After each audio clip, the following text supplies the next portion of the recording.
Hello and welcome to Bharat Shakti. I'm Captain Sharma, and today we are going to talk about the most contemporary event which is happening in India on the Eastern Naval Command, or I must say, in the Bay of Bengal, MILAN 2024, a congregation of 51 navies across the world. It has participation from Americas, from Africa, from Europe, from Asia, from Australia, Southeast Asia, and of course, from the Pacific Island nations. I have with me a very illustrious officer, Admiral Dasgupta, who was CNC before retirement, and he had the honor of hosting the 11th edition, in which we had almost 39 countries coming for this Milan exercise. So I'll not take much of your time and just shift focus to Admiral, who's also, we have been very lucky that we caught him at the airport because he's also going from Calcutta to Vizag to attend this exercise. And of course, will be taking part in the maritime seminar and various other things. So, welcome, Admiral. Welcome to the show. And we would like to know from you that Milan from 1995 to Milan 2024. How do you see this exercise growing? Well, DK, firstly, thank you for having me on the show, though it has been a bit rushed. But I'll give you some interesting perspectives on Milan because it's important at this point in time in the history of India and the Indian Navy. I think Milan 24 is quite a signature event for many reasons. But before I start, since you asked me the genesis and all that, there is a very interesting anecdote. In fact, it's a true story. When our former naval chief, Admiral Vijay Singh Shekhawat, when he was doing his war college course in the USA in the year 1977, uh, Port Blair was shown in one of their official charts as a Russian naval base. Like there were similar bases and ports in Cuba, even Port Blair was shown in an American official chart as a Russian naval base. So at that point in time, Admiral Shekhawat had raised strong objections. And however, I don't think the chart was corrected at that point in time. Then when he came back, and many years later, he was the fleet commander, and subsequently he was a CNC and became the chief. He then sowed the seeds of a small event where other countries could come and firstly verify that it has nothing to do with Russia.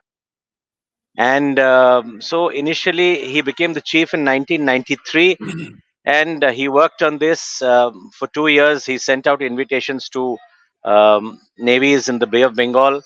And in 1995, when this started as Milan 95, about 4 navies from the Bay of Bengal littoral participated with delegations.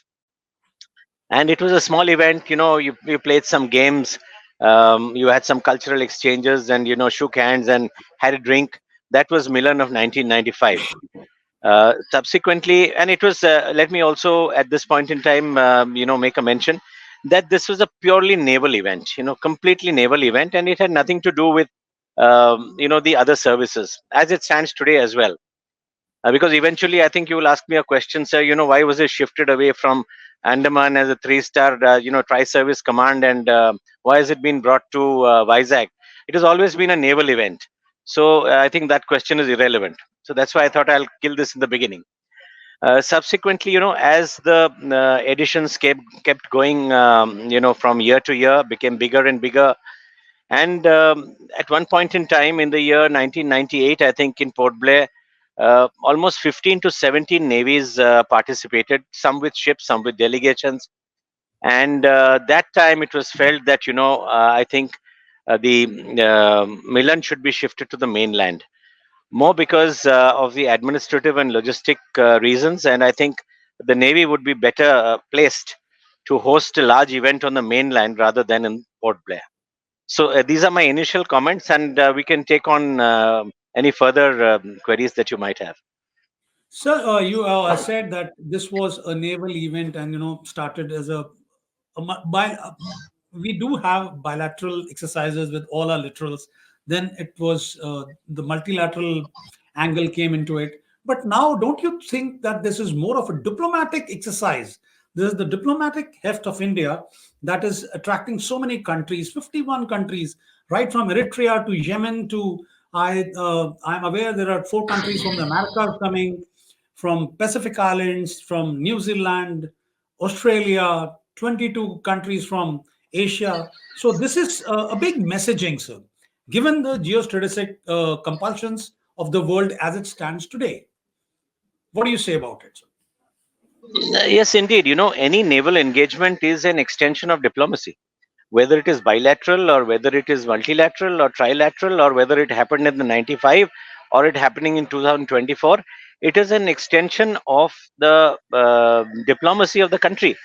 And you are more aware than most that the diplomatic role is one of the main roles of the Indian Navy. Indian Navy has got certain characteristics which the other services don't have, and therefore the diplomatic role sometimes comes into sharper focus. And as our stature and our growth gets along the years, I think we have a larger role to play, not just in the Indian Ocean region but the larger maritime community. And I think this is just a manifestation of that. Just the scale of the exercise, the scale of the meeting is large. This time we are uh, touching 50 navies. I think 50 or 51 navies are participating, with Yes. 16 ships, and a large number of Indian aircraft and ships also participating. So it's a very very big event. So I'm glad that it's happened, and we are already on the maritime map of the world, and this will further consolidate our position. Well said.